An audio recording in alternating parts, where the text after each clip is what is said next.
संसार के लोगों की दृष्टि में संत पागल है और संतों की दृष्टि में संसार सुख में फंसे हुए लोग पागल हैं। उन भील राजसेवकों ने भी भरत जी को पागल ही मान लिया। वे उन्हें पकड़कर भद्रकाली के मंदिर में ले गए। माता जी को बलिदान दो, किंतु किसी चीज का नहीं। काम, क्रोध, लोभ आदि दुर्गुण ही पशु हैं, उन्हीं का बलिदान दो। देवी भागवत में यही अर्थ बताया गया है बलिदान का। भरत जी को स्नान कराया गया, पुष्पमाला पहनाई गई और भोजन के लिए अच्छे पकवान दिए गए। भोजन करना पाप नहीं है, किंतु स्वाद लेकर भोजन करना पाप है। भोजन साधन है और भजन साध्य। भरत जी भोजन करते थे, किंतु उनका भोजन भजन के लिए था। भील सोचते हैं कि 2 घंटे के बाद तो इसे मरना है, फिर भी यह बड़े आराम से भोजन कर रहा है। इसके बाद भरत जी को मंदिर के अंदर ले गए। संत की परीक्षा उनकी मनोवृत्ति के आधार पर हो सकती है, दाढ़ी जटा से नहीं। जड़ भरत जी ने माता जी को मन ही मन प्रणाम किया और सिर नवाकर शांत चित्त में बैठ गए। भील राजा ने चंद्रकाली की प्रार्थना की और वह तलवार लेकर बलिदान देने के लिए तैयार हो गया। सबके प्रति समभाव सिद्ध करने वाले भरत को देखकर माता जी का हृदय भर आया। उनसे यह हिंसा देखी न गई। भद्रकाली मूर्ति तोड़कर प्रकट हुई और भील राजा की तलवार लेकर उसी का मस्तक काट दिया तथा मस्तक की गेंद बनाकर खेलने लगी। ज्ञानी भक्त मानता है कि सहस्त्रबाहु भगवान उसकी रक्षा हेतु खड़े हुए हैं। 2 हाथों वाला मनुष्य क्या रक्षा कर पाएगा। ज्ञानी भक्त माता जी को बहुत प्यारे होते हैं। ज्ञानी पुरुष अपने मन को एक क्षण के लिए भी ईश्वर से अलग नहीं होने देता। उसकी दृष्टि ब्रह्ममय होती है। किसी एक समय सिंधु देश के राजा रहुगण कपिल मुनि के पास ब्रह्म ज्ञान प्राप्त करने के लिए गए। तत्वज्ञान की विद्या प्राप्त करने के लिए वे पालकी में बैठकर कपिल ऋषि के आश्रम की ओर जाने लगे। पालकी उठाकर चलने वाले 4 सेवकों में से एक कहीं भाग गया तो राजा ने कहा कि जो भी मिले उसे पकड़ लाओ। वैष्णव जन भगवत इच्छा से ही जीते हैं। ज्ञानी प्रारंभ भुगतने की इच्छा से जीते हैं। वैष्णव जन भगवत इच्छा से ही जीते हैं। ज्ञानी प्रारब्ध भुगतने के लिए इच्छा से जीते हैं। ज्ञानी जन अनिच्छा से प्रारब्ध को देखते हैं, तो वैष्णव जन इसमें ईश्वर इच्छा के दर्शन करते हैं। साधक के लिए स्पष्ट आज्ञा है, 4 हाथ के आगे दृष्टि न चली जाए। दृष्टि के चंचल होने से मन भी चंचल हो जाता है। साधक के लिए स्पष्ट आज्ञा है कि 4 हाथ के आगे दृष्टि न चली जाए। दृष्टि के चंचल होने से मन भी चंचल हो जाता है। राजसेवक पालकी उठाने के लिए जड़ भरत को पकड़ लाए कि यह तगड़ा है, अतः ठीक काम आएगा। उन्होंने पालकी उठाई। आज तक कई बार स्वयं ही जो पालकी में बैठे थे वे ही आज पालकी उठा रहे थे। यही उनका प्रारब्ध था। प्रारब्ध भुगतना ही पड़ता है। अंतिम जन्म होने पर भी पालकी उठानी पड़ी है। भरत जी नीचे देखते हुए चल रहे हैं कि कहीं मुझसे किसी जीव की हत्या न हो जाए। उन्हें तो प्रत्येक जीव में भगवान के दर्शन होते हैं। भरत जी सोचते हैं कि अब मेरा कुछ ही प्रारब्ध रह गया है। मरेगा तो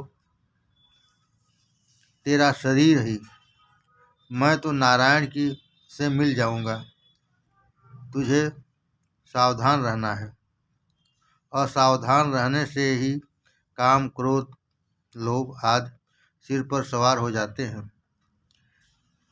निर्भय बनो। निर्भयता तभी आती है कि जब जीव हमेशा परमात्मा के सानिध्य का सतत अनुभव करता है। भरत जी रास्ते में भी प्रभु को मनाते चलते हैं। मन को शुद्ध करने के लिए भरत जी आतुरता बढ़ाकर भगवान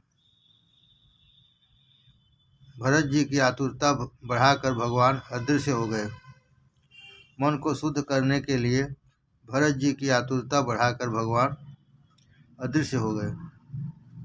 भगवान के दर्शन न होने पर भरत जी व्याकुल हो जाते हैं और रोने लगते हैं। मुझे जगत में भटकना नहीं है। नाथ, मुझे कब अपनी शरण में लोगे? मेरा प्रारब्ध कब समाप्त होगा? अब भी मुझे परमात्मा के दर्शन क्यों नहीं होते? इन विचारों से वे रोते हैं। रास्ते में चींटी दिख पड़ती है तो भरत जी कूद जाते थे।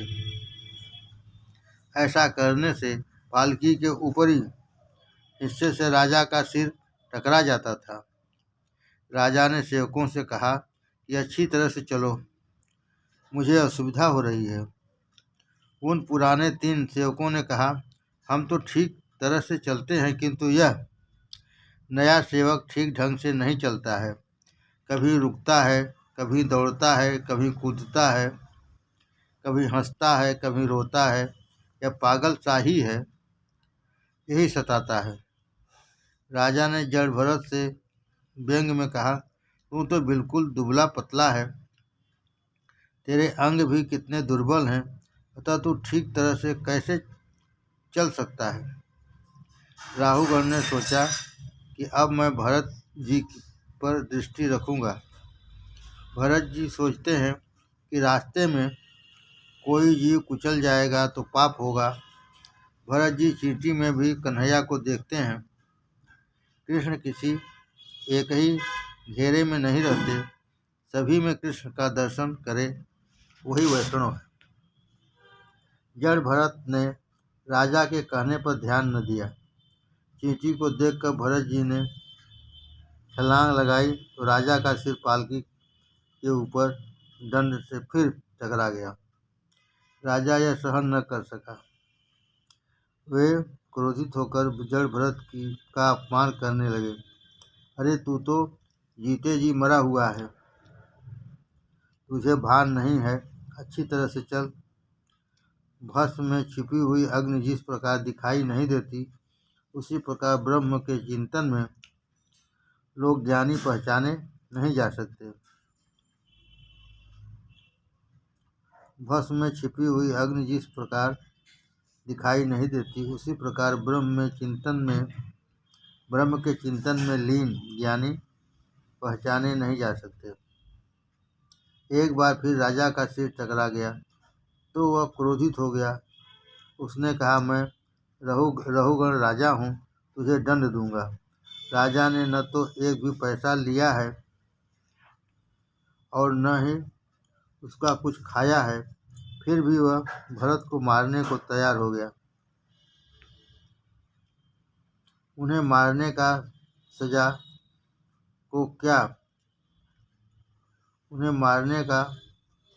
राजा को क्या अधिकार है? राजा अभिमानी था, वह मदान्ध हो गया।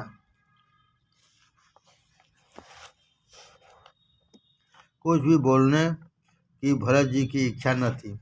उन्होंने सोचा कि शरीर पुष्ट है, दुबलापन भी शरीर का धर्म है, आत्मा को तो कुछ भी नहीं होता है। यह राजा मेरे शरीर से बातें करता है, अतः उसके साथ बोलना आवश्यक नहीं है। मैं मौन ही रहूँगा। भरत जी फिर सोचने लगे कि मेरा अपमान कुछ भी महत्व नहीं रखता, किंतु मैंने जिसे उठाया है वह रहुगण राजा यदि नरकवासी होगा तो पृथ्वी पर से सत्संग की महिमा नष्ट हो जाएगी। लोग कहेंगे कि महाज्ञानी जड़भरत जी ने जिनको अपने कंधे पर उठाया वह भी नरकवासी ही हुआ। जगत में सत्संग की बड़ी महिमा है, चाहे जो भी हो, किंतु राजा को जब मैंने अपने कंधे पर रखा ही है तो मैं उसका उद्धार भी करूँगा। उन्होंने राजा को उपदेश देने का निश्चय किया। सत्संग की महिमा को निभाने के लिए आज जड़भरत ने बोलना चाहा। आज तक वे मौन ही रहे थे। राजा के लिए उन्हें दया आई। राजा का कल्याण हो। कपिल मुनि के आश्रम में तत्वज्ञान का उपदेश प्राप्त करने के लिए राजा जा रहा है। उपदेश लेने के लिए तो दीन होकर, नम्र होकर जाना चाहिए, जबकि वह राजा तो अपना अहम भाव साथ लेकर जा रहा है। वह अभिमान लेकर जाएगा तो ऋषि उसे विद्या नहीं देंगे। आज मैं उसे अधिकारी बनाऊंगा। रघुगण राजा भाग्यशाली हैं। भागवत के संत मितभाषी होते हैं। सुदामा भी बहुत कम बोलते थे, मौन रहते थे। माया का बंधन कटता है। मौन रहने से माया का बंधन कटता है। मुझ जैसे संत का अपमान तो मैं सह लूँगा, किंतु परमात्मा सहन नहीं करेंगे, वे इसे दंड देंगे। यह सोचकर आज भरत जी को बोलने की इच्छा हुई। राजा का कल्याण करने की उनकी इच्छा हुई। बोलो तो ऐसा बोलो कि सुनने वाले का कल्याण हो। भरत जी कहने लगे, हे राजन, यह सत्य है कि मैं पुष्ट नहीं हूँ, पर तुम्हारे कथन से न तो मेरी निंदा हुई है और न ही उपहास। मोटापन या दुबलापन तो शरीर का धर्म है, इससे आत्मा का कोई संबंध नहीं है। हे राजन, मैं जीते जी मरा हुआ हूँ, ऐसा तो तुमने कहा है। वह भी सच ही है, क्योंकि सारा जगत ही जीते जी मृतशाही होता है। यह पालकी भी मरी हुई है और उसमें बैठे हुए तुम भी जीते होने पर भी मरे हुए ही हो। सभी विकारी वस्तुओं का आदि और अंत होता ही है। जो जन्मे हैं उन सभी को मरना ही है। राजन, तुम भी मरे हुए से ही हो। यह शरीर शव के समान ही है। आत्मा और शरीर के धर्म भिन्न है। आत्मा निर्लेप है। आत्मा मन का दृष्टा है, साक्षी है। ज्ञानी पुरुष ईश्वर के सिवा अन्य किसी वस्तु या व्यक्ति को सत्य नहीं मानते। ज्ञानी पुरुष ईश्वर के सिवा अन्य किसी वस्तु या व्यक्ति को सत्य नहीं मानते। सभी जीवों में परमात्मा विद्यमान है, फिर इनमें कौन राजा है, कौन सेवक? सभी जीवों में परमात्मा विद्यमान है, फिर इनमें कौन राजा है और कौन सेवक? व्यवहारिक दृष्टि से ये भेद है, अन्यथा तात्विक दृष्टि से तो मैं और तुम एक ही हैं। राजन, केवल ईश्वर ही सत्य है। तुमने जो मुझसे यह कहा तुम मुझे मारोगे, तो बताओ कि शरीर को मारने से मेरी चाल तो नहीं बदल जाएगी। शरीर की पिटाई होने पर भी मैं तो सुखी या दुखी नहीं होता। ये सब तो शरीर के धर्म हैं। शरीर को शक्ति देता है मन, और मन को शक्ति देती है बुद्धि, और बुद्धि को चेतना देने वाली आत्मा अर्थात मैं। शरीर के धर्म मुझे प्रभावित नहीं कर सकते। राजन, मैं इस प्रकार इसलिए चल रहा हूँ कि चींटी आदि मेरे पांव तले आकर कहीं कुचल न जाए, चलते हुए मुझसे कहीं पाप न हो जाए, ऐसा सोचकर ही मैं छलांग मारता हूँ।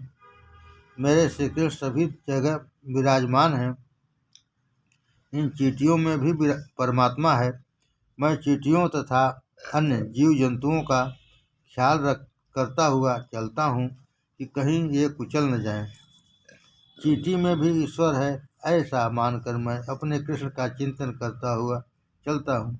अतः मेरी चाल तो ऐसी ही रहेगी। जल भरत के ऐसे विद्वत्तापूर्ण वचन सुनकर राजा ने सोचा, ना, यह पागल नहीं, यह तो कोई परमहंस है, यह ज्ञानी महात्मा है, लगता है यह कोई अवधूत संत है। वेदांत के कठिन सिद्धांत बता रहे हैं, इनकी ब्रह्मनिष्ठा अलौकिक है। मैंने इनका अपमान करके बड़ी क्षति कर दी है। यह सोचकर चलती हुई पालकी से राजा कूद पड़ा।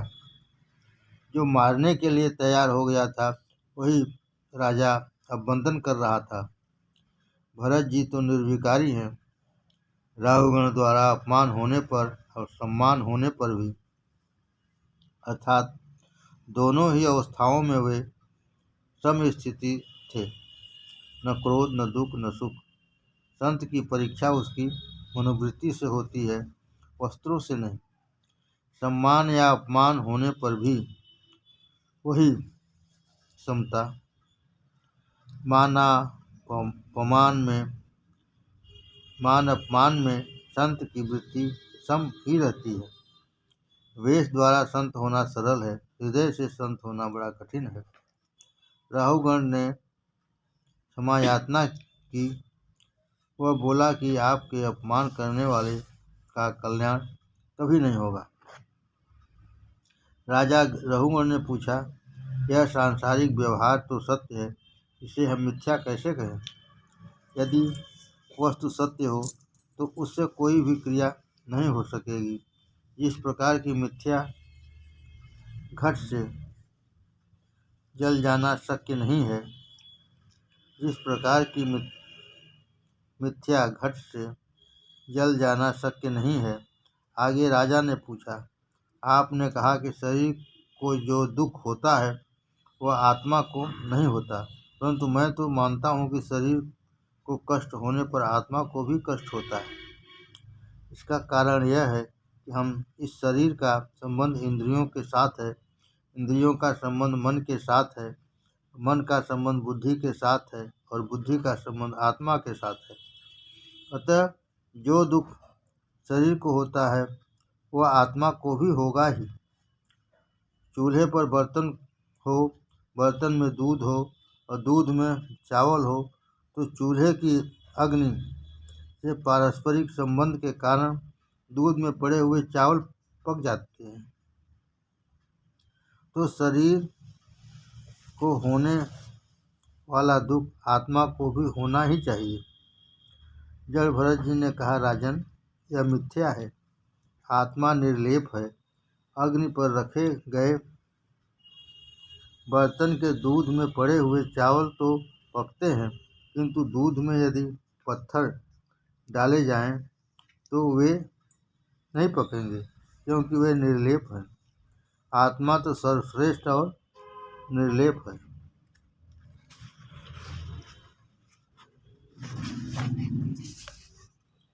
संसार तो मन की केवल कल्पना है। राजन, मन की निवृत्ति होने पर जीवन की विकृति हो जाता है। मन की निवृत्ति होने पर जीवन भी विकृत हो जाता है। मन की विकृति होने पर जीवन भी विकृत हो जाता है। अतः जो मन यदि सुधर जाए तो आत्मा को मुक्ति मिलेगी। एक बार मेरा मन मृगबाल में फंस गया तो मुझे भी मृगयोनि में जन्म लेना पड़ा। अतः अब मैं सावधान हो गया हूँ। राजन, यह उपदेश व्यवहारिक मन का है। माता को अपनी संतान का बोझ नहीं सालता, क्योंकि वहाँ मन की ममता काम कर रही है। माता को अपना पुत्र फूल सा लगता है, दूसरों का पुत्र वजनदार। अपना पुत्र वजनदार होने पर भी माता को फूल सा लगता है, जबकि दूसरों के पुत्र का वजन बोझ सा लगता है। उसका कारण मन है। मन कहता है कि यह अपना और वह पराया। राजन, ये सब तो मन के धर्म हैं, ये सब तो मन के ही खेल हैं। मन के खेल के कारण ही मुझे कभी मृग होना पड़ा था। मन के सुधरने पर ही जगत सुधरता है। मन मृगबाल में फंस गया था। अतः मुझे पशु बनना पड़ा था। राजन, तू तो केवल कच्छप देश का ही राजा है। मैं तो भरतखंड का राजा था, फिर भी मेरी दुर्दशा हुई थी। गुणानुरक्तम व्यसनाय जंतो तदैव नैर्गुणमयो मनः स्यात्। विषयासक्त मन जीव को सांसारिक संकट में फंसाता है और वही मन विषय रहित होने पर जीव को शांतिमय मोक्ष पद की प्राप्ति कराता है। जीव के सांसारिक बंधन का कारण जीव ही है और वही मन के मोक्ष का कारण भी है। मनुष्य का मन तो विषयासक्त हो जाए तो वह सांसारिक दुख दाता बन जाता है। वही मन विषयासक्त होने के बदले यदि ईश्वर भजन में लीन हो जाए तो मोक्षदाता बन जाता है। विषयों का चिंतन करता हुआ मन उसमें फंस जाता है तो उसका बंधन आत्मा अपने में मान लेती है, स्वयं पर आरोपित कर देती है। यह सब मन ही दुष्टता है। अतः मन को परमात्मा में स्थिर करो। तुम अपने मन को दंड दोगे तो यमराज तुम्हें दंड नहीं देंगे। जिस दिन जीव असत्य बोले उस दिन उपवास करो। जिस दिन जीव असत्य बोले उस दिन उपवास करो। जिस दिन कुछ पाप हो जाए उस दिन माला अधिक फेरो। भरत जी कहते हैं, राजन, तुम मुझसे पूछते हो कि मैं कौन हूँ, किंतु तुम स्वयं से ही पूछो तुम कौन हो। तुम शुद्ध आत्मा हो। जागृत, स्वप्न, सुषुप्ति इन तीनों अवस्थाओं का साक्षी आत्मा है। राजन, ज्ञानी जगत को सत्य नहीं मानते। संसार को वे मन कल्पित मानते हैं। जगत स्वप्न जैसा है।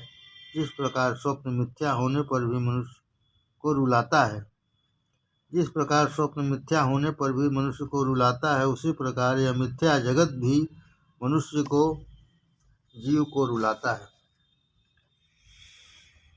मान लो कि एक मनुष्य सोया हुआ है। वह सपने देखता है कि एक भयानक शेर हमला करने वाला है, तो वह मनुष्य डर जाता है कि शेर मुझे खा जाएगा। ऐसा सोचकर वह चिल्लाने और रोने लगता है। उसकी नींद उड़ जाती है। जागने पर वह देखता है कि वह तो सपना था और सपने के शेर से ही वह डर गया था, किंतु स्वप्न असत्य है। यह बात मनुष्य की समझ में कब आती है? केवल तब कि जब वह जाग जाता है। कौन सा व्यक्ति जागा हुआ है? विषयों में से किसका मन हट गया है, छूट गया है, वही जागा हुआ है। इसलिए जो तो तुलसीदास जी ने भी कहा है, जानिए तबहि जीव जग जागा, जब सब विषय विलास विरागा। राजन, इसलिए तो मैं कहता हूँ, ये सब तो मन के खेल हैं। मन को शुद्ध करने के लिए संतों का समागम करो। महापुरुषों की सेवा से ब्रह्म की प्राप्ति होती है। महत्यादरयोभिषेकम।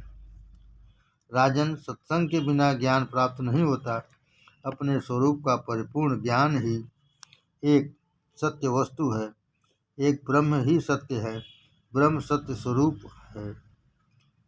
भेद से रहित परिपूर्ण आत्म स्वरूप है।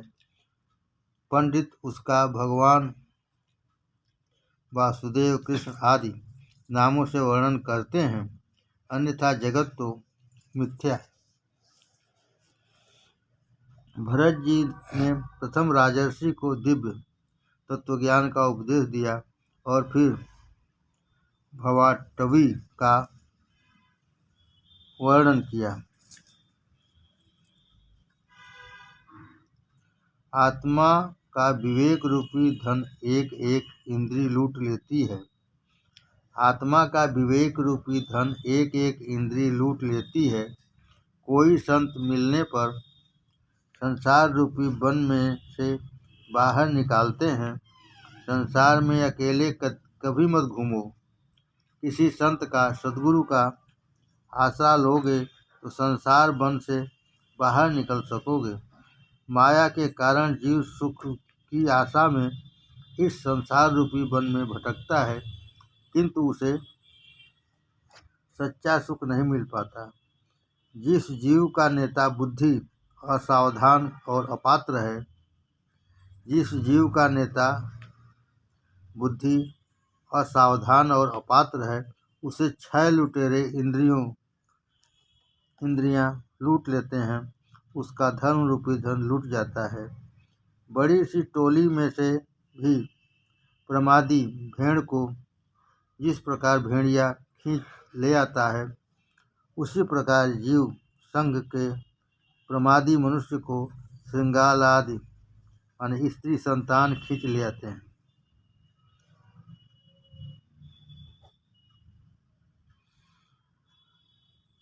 बड़ी सी टोली में से भी प्रमादी भेड़ को जिस प्रकार भेड़िया खींच ले आता है, उसी प्रकार जीव संघ के प्रमादी मनुष्य को श्रृंगालादि यानी स्त्री संतान खींच ले आते हैं। यह वन संसार बेलों का जालों से, गृहस्थाश्रम से व्याप्त है। मच्छरों से माने काम्य कर्मों से यह जन समुदाय पीड़ा पाता रहता है। उस वन में जीव समुदाय गंधर्व नगर को देखता है, अर्थात मिथ्या शरीरादि को सत्य मानता है तथा पिशाच को, स्वर्ण को देखता है। कई बार तो धूल भरी आंखों के कारण, रजोगुण से व्याप्त दृष्टि होने से और बवंडर से उड़ती हुई धूल के कारण बवंडर की भांति भरमाने वाली स्त्री के कारण दिशाओं को, देवों को वह जान नहीं पाता। वह जन समुदाय भूख से व्याकुल होने पर अपवित्र वृक्षों का, अधार्मिक मनुष्यों का आसरा लेता है। उसे जब तृषा सताती है तो मृग जल की निष्फल विषयों की ओर दौड़ पड़ता है। कई बार निर्जला नदी की दुखदायी मार्ग की ओर दौड़ता है। कभी जल पा जाता है तो वन के यक्ष राजा उसका प्राण धन हर लेते हैं। चलते चलते उसके 5 कंटकों से, कई प्रकार के संकटों से बीत जाते हैं। इस संघ के मनुष्यों को कभी कभी सर्प माने निद्रा काटता है, अतः वह 100 सा हो जाता है। कभी उन्हें हिंसक पशु माने दुर्जन काटते हैं। कभी अंध माने विवेक भ्रष्ट बनकर वह अंधेरे कुएं में गिरकर दुखी होता है। इसके अलावा यह जनसंघ इस जंगल में लता की शाखाओं का माने नारी की कोमल भुजाओं का आसरा लेकर वहीं अस्पष्ट किंतु मधुर मधुर शब्द करते पंछियों की, नारी की गोद में खेलते हुए नन्हे बच्चों की इच्छा करते हैं। सिंहों की टोलियों से, कालचक्र से उत्पन्न होने वाले जन्म मृत्यु से वह त्रास पाता है। वृक्षों के तले, घर बार में वह खेलना चाहता है। कभी कभी पर्वत की गुफाओं में माने रोगादि दुखों में जाकर वहाँ बसे हुए हाथी से, मृत्यु से वह भयभीत होता है। जीवात्मा कभी सुखी होती है तो कभी दुखी। जीव जब भगवान के चरणों का आश्रय ग्रहण करता है तभी कृतार्थ होता है। संक्षिप्त शब्दों में कहें तो यह संसार मार्ग दारुण, दुर्गम और भयंकर है। मन को विषयासक्त किए बिना श्रीहरि की सेवा में से तीक्ष्ण बनी हुई ज्ञान कृपाण को लेकर इस संसार बन के उस ओर पहुँच जाओ। भरत जी ने प्रथम शिक्षा दी और फिर दी दीक्षा। भागवत आश्रयी का आश्रय लेने वाला कृतार्थ हो जाता है। भरत जी ने प्रभु का ध्यान करते हुए शरीर त्याग किया। इसके आगे भरतवंशी राजाओं का वर्णन है। इसके बाद आता है भारतवर्ष के उपास्य देवों और उपासक भक्तों का वर्णन। भगवान नरसिंह के भक्त इन मंत्रों का जाप करते हैं। ओम नमः भगवते नृसिंहाय, नमस्ते जस्तेजसे,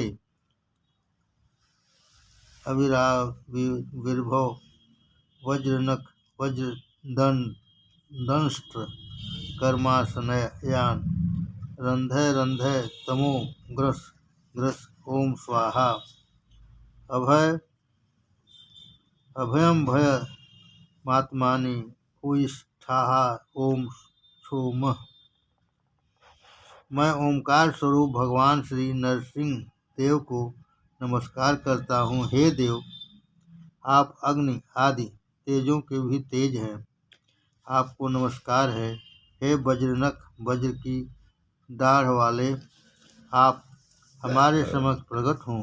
हमारी काम वासनाओं को जला दीजिए, हमारे अज्ञान रूप अंधकार को नष्ट करें, हमारे अंतःकरण में अभयदान देते हुए प्रकाशित होइए। यह है नरसिंह भगवान का मंत्र। इस मंत्र का जप करते करते श्रीधर स्वामी को वैराग्य हुआ था। भागवत में मानव शरीर की कई स्थानों पर निंदा की गई है। भागवत में मानव शरीर की कई स्थानों पर निंदा की गई है। मानव शरीर की स्तुति केवल 5वें स्कंद में है और वह भी देवों के द्वारा की गई है। मानव शरीर मुकुंद की सेवा करने के लिए है। यदि मानव शुभ संकल्प करे तो वह नर से नारायण हो सकता है। देवा गायन्ति अहो अमीषाम किम कार्य शोभनम प्रसन्न येषाम स्विदुत स्वयं हरि। यर्जन्म लब्धम निशु भारताजिरे मुकुंद सेवो पैकम स्पृहा ही न। मनुष्य जन्म सभी पुरुषार्थों का साधन है। ऐसा कहकर इस भारतवर्ष में जन्मे हुए मनुष्यों की महिमा देवगण इस प्रकार गाते हैं। अहो, यह भारतवर्ष के मनुष्यों ने कौन से पुण्य किए होंगे, अथवा क्या श्रीहरि उन पर स्वयं प्रसन्न हुए होंगे कि उन्होंने भगवान की सेवा के योग्य मनुष्य जन्म इस भारतवर्ष में पाया है। यह मनुष्य जन्म श्रीहरि की सेवा करने के लिए उपयोगी होने के कारण हम भी इसकी इच्छा करते हैं। इस सौभाग्य के लिए तो हम भी सदा इच्छुक हैं। इसके बाद आता है भौगोलिक वर्णन। इस खंड में पृथ्वी के 7 खंडों का वर्णन किया गया है। सप्तद्वीप 7 समुद्रों का वर्णन है। भारत खंड के स्वामी हैं देवनारायण। भरत खंड कर्मभूमि है, अन्य खंड भोग भूमि है। भरत खंड कर्म भूमि है, अन्य खंड भोग भूमि है। भारत खंड में जन्म प्राप्त करने की इच्छा तो देवों को भी होती है। शरीर की भागवत में स्तुति भी की गई है और निंदा भी। इस मानस शरीर से भगवत सेवा, मुकुंद सेवा हो सकती है। इस स्कंद में ग्रहों की स्थिति का भी वर्णन किया गया है। इसी स्कंद में सप्त पातालों का प्रतिपादन किया गया है। इन पातालों के नीचे शेष नारायण। राजा ने पूछा, नरक लोक कहाँ है? सुखदेव जी कहते हैं, राजन, यह नरक लोक दक्षिण दिशा में है। नरक अनेक प्रकार के हैं।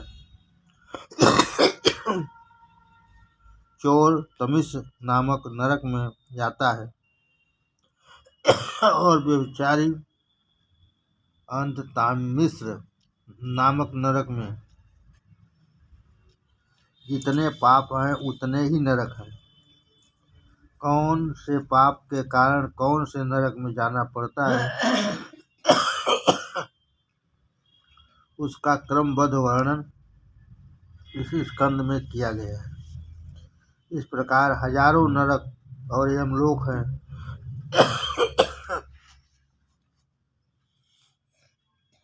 ऐसा बताकर स्कंद समाप्त किया गया है। श्रीमन्नारायण नारायण नारायण नारायण, लक्ष्मी नारायण नारायण नारायण नारायण, बद्री नारायण नारायण नारायण नारायण, श्रीमन्नारायण नारायण नारायण नारायण।